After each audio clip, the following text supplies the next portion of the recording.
Are you looking to stay informed about what's going on in Madison without the media spin? Well, here's the latest news from the Wisconsin Assembly Chambers brought right into your home. Directly from the office of your representative, who truly values his constituents' feedback and in always working hard on the issues that matter to you. Welcome to the Ramthun Report. Hello, fellow patriots. Welcome to our 27th episode, and this is where we publicly take a stand for the people of Wisconsin. This week's hot topics include a summary of other representatives' events that we attended and what we heard from the people there, an amazing effort to unite the people of Wisconsin where we have the majority of the state behind us, and an explosive announcement from Representative Ramthun to stand up for the people of Wisconsin. So here's Representative Ramthun to give you a recap of what it was like to attend events in other districts and what we saw there. Good afternoon, everybody. Today's Ramthun Report number 27 on the docket. Three key items to talk with you today about. One is my attendance at events outside my district. The same mentality I had for going to South Dakota to witness the Cyber Symposium, which was to get information firsthand, to see people, to see body language, to hear the audience, to hear the answers to questions that were given, is something I wanted to do there. Well, I wanted to do the same thing when I got back to Wisconsin as we evolve this process of election integrity issue in our state. And so this past week, essentially, from last Wednesday to this past Wednesday, a couple of days ago, I attended three separate events at county-related meetings or county party-related meetings that happened outside my district. My first event was down in the southern part of Wisconsin for a Senate district where I attended, and I tried to stay as incognito as possible. I didn't quite get through the day. I was recognized by some people. There I saw grave concern about our election integrity. Many questions were asked. The answers they received, I don't think, worked well for the people asking them. So it was very clear to me that they were very concerned and very worried about our election process, and also angry about it. And they really want something done to make it better and get it fixed. I took that same intent to event in Sheboygan this past Tuesday night. And there, again, we had a lot of people talking about election integrity, especially after the presentation. And again, confirming consistency all over the state, and not just in my area, but around my area. I mean, I'll be going to northwestern Wisconsin in the near future as well, and I'd be willing to bet it'll be up there too. This past Wednesday night, I was down in Racine, and I attended an event put on by a local government support group that's focused on honesty, openness, and transparency in government. And there again, the questions were pointed to election integrity primarily for the whole night. And the exchanges were mixed. But I can tell you that in all three of these meetings that I attended, leadership members were present. And in my humble opinion, had I been the speaker at the event and I was asked the specific question, I would have answered it a different way. So I have some concern about what we're telling the people, about what we're doing specifically, and to that end,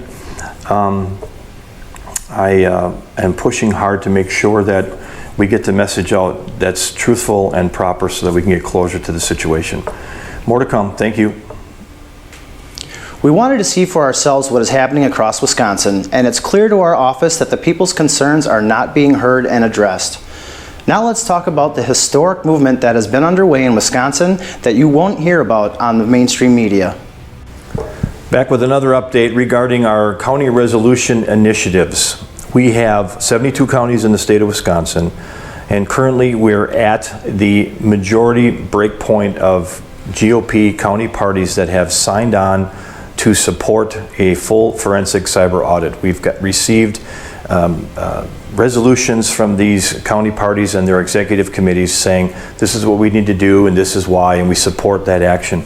The efforts of everyone and the people within these counties to make sure that we have transparency and truth to get to the closure element of what everybody's asking for in the state is qualified by these county parties saying, yes, our group and our county membership and our county is supporting this activity. So focusing on truth, focusing on transparency, and focusing on closure is what we're after, and we're getting it. We got the majority of the counties now, and I think in the next week or so, maybe less, we will have 50 plus. And so I'm looking for all 72, whether we get it or not. We're past the halfway point. Things are looking good. Thanks everybody for your help in that matter.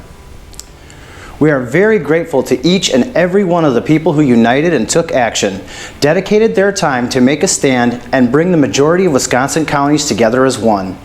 God bless all of those patriots who rose up to the call to fight for transparency and integrity in Wisconsin elections. Lastly, Representative Ramthun has an announcement he would like to make on behalf of the people of Wisconsin. Okay, this one's a little tougher for me, but it's from the heart and it's for the right reasons, which for me is of, by, and for the people. There's been some tangible activity this past week in regards to the efforts that individuals within our state government would like to see our state do on behalf of the need for a full forensic cyber audit. And we had some activities actually coming out of leadership this week, a couple of press releases that spoke at agreeing to that need. And that actually was very good news for me, because since I really got involved in this process, we really hadn't had that. So it was good to see it, and I was really grateful for it. However, there is some concern about the mechanics of how that's going to be done. And I do have a bit of contention with how that is being played out right now.